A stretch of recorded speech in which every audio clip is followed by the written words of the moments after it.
The Chicago Bears are cherishing Justin Fields right now, and they're utilizing him differently than they have in the previous games this year. Although it kind of started a couple weeks ago, Monday night, correct? Monday against the night Patriots. is for sure the change of changes. All right, so now this was the highest scoring game of the week. It was Justin Fields and the Bears scoring 32 points against Miami. They needed 35 or 36 to win this game, but you took a closer look at the Bears' offense in this one because you wanted to see exactly why. As Chris flips through his notes, trying to get back to the Bears here where the hell at some point. Well, let's show the graphic then while you're flipping through pages. I'll give you a second to look at it. Thanks, Slugger. Justin Fields, his first 6 games. Oh, we don't have the graphic, but I'll just read it to you. First 6 games, he had 264 rushing yards. His last 3, he has 189. He had 178 in just the game last week. Yeah. So, but we're getting those stats ready for you though. But bottom line, Justin Fields, they have designed some runs for him. Did you see more of the same against the Miami Dolphins? Yes. I mean, and here they are. Look at that. There they are. First 6 games. Oh, designed runs. Yes, designed runs went from 19 yards the first 8 games to 127 the last 3 games. So that's it. What I gave was the scramble yards, which are still pretty good. Still really good. Yes. They definitely are. And the scramble yards are way up. Yes. Because defenses are having to play other defenses now because you're worried about, they might do a quarterback design run or this or that. And it can allow the defense to now, but maybe playing man-to-man, right? And as you know, at man-to-man, everybody's running down the field because we wanted an extra guy in the quarterback design run. And now if he makes one guy miss on a drop back pass, it's like, see you later. Everybody's running down the field covering their guy. So that's where it's sort of opened up. I can't say enough about what they've done here the last 3 games. It's special, It's special. It's took the pressure off of him.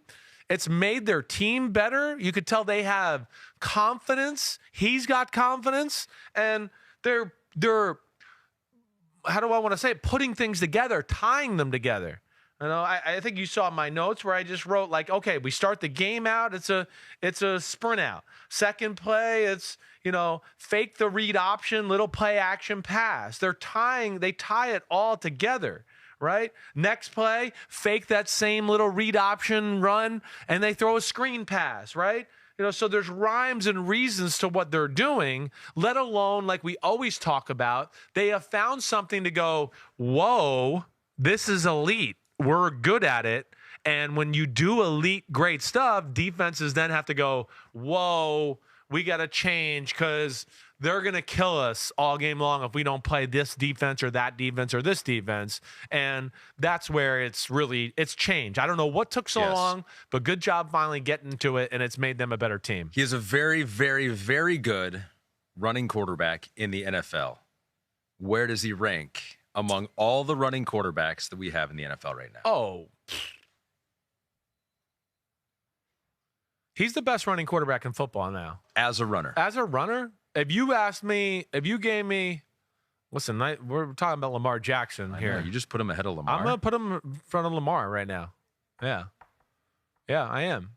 What stands out? What separates him from Lamar? I think he's a little faster than Lamar is right now. I do. And he's a bigger human being. Right? Their team is not built like Baltimore necessarily to totally run this offense, nor do they have quite the variety of these, Lamar Jackson type runs. Man, and God, I'm saying this and I'm going, man, am I really going to say this? You wrote it in your notes. I know I did. And now that you have to say it out loud. Well, when you say it out loud, you just realize, okay, I'm going to hear it from some people, but it is what I believe. It is. I don't think Lamar could have scored on Justin Fields' 70-yard touchdown or 61-yard run. Yes. I don't think he could have. Why? I don't know if he has quite that same speed and explosion. Because the Dolphins have some speed on defense. There's no doubt. They got a bunch of guys that run 4.3 and everything, and he ran right through them. So, there's just a few runs this year, even like the run against the Minnesota Vikings that was called back, that I was like, man, was that Michael Vick or was that Michael Vick? I mean, I just go... he's got just one little extra gear that Lamar doesn't have. And again, I'm saying that with all due respect to what I think is one of the greatest quarterbacks in football right now, and certainly the greatest running quarterback in the history of football. Fields right now being young and in year 2 and all that, just has one more little gear. So you're getting nervous now that Lamar's going to tweet this really out, am. and then that Jalen Ramsey's going to tweet out because he's not part of the top 5. It could be a bad week for you on social media. You guys are going to This could be seriously, rough. seriously. He's swatting back the haters left and right from multiple teams out there. They're doing this stuff, and like the Dolphins had no choice but to play bear front like the whole game. They couldn't do anything else. And just what do you mean by that? Well, to again, people it's who like don't know? I was explaining there, like a little bit with the Kansas City or whatever. It's, they got five defenders on the 5 offensive linemen. So it's a 5-man front. There's a guy over the center. There's a guy over each guard, and then you got a defense end and a linebacker standing on the outside edge of the tackle, right? Because you want to fill all the gaps. They want to fill all the gaps, and they maybe need even an extra guy if it's like a fake run to the left and the left guard pulls to the right with Jalen Ramsey. Now we need the safety to come down and be an extra guy because there's one extra gap over here. So, yeah, those are the issues they put you in. And what that leads to is optimal passing looks, which are going to give him the confidence to continue to grow as a passer. All right, so Jordan Ingram asks you, or he says first, biggest fan since the Bleacher Report days, is Justin Fields making actual progress as a passer? Do you see him having that Josh Allen career path, make big plays but a little inconsistent the first couple of years, and then go out and get him a wide receiver like the Bills did for Josh? Yeah, I mean, I could see it being that way. Really? I can. I don't know if I see it quite that way as far as like he's not the naturally gifted thrower that Josh Allen is. I mean, Josh Allen is one of the most naturally gifted throwers I've ever seen in my life. All right. He's definitely a better runner, but I could see it more going, get him another weapon, improve the offensive line. Let's get another running back to the mix.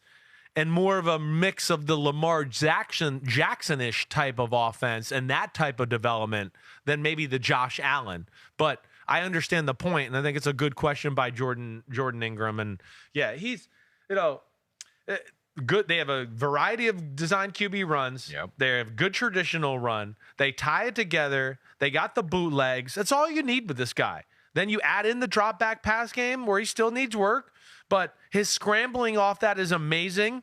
And they spy him in some of these situations, and it doesn't even matter. See, that's where it's like it doesn't. They have spies there and guys that you go, whoa, that linebacker can run.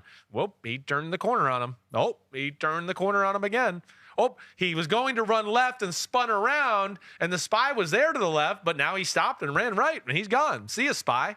Can you maybe not spy a guy as fast as Justin Fields because of that? I mean, that basically takes him out of the play, that defender. You gotta really do it the right way. Is it almost more beneficial just to send him, create chaos, be one of those guys, or drop him in coverage? Because if he's out there and not able to do his job, then what's the point? I would be more of like what the Bills did to Mahomes at the end of the game, where we're rushing 4 or 3, whatever, it doesn't matter. One of those defensive ends is going to crash inside, so you almost make him go to one way, and then you have a linebacker kind of coming up as he's doing that. So that it doesn't let him get momentum. Sure. It smothers him a little bit before he can get going. And, okay, then if he makes some miraculous play off of that, then so be it. But that, to me, would be more the way I'd want to do it. That's when I've seen, like, New England have a little success against Lamar at times. Again, you're never going to stop these guys all the way, but that's kind of how I would play it. Thanks for watching, homies. Hit subscribe to see all my unbuttoned videos. You get to see me, Ahmed Fareed, all the big player breakdowns, game breakdowns, player interviews, and my film analysis. So please subscribe. Chris Simms Unbuttoned. Peace out.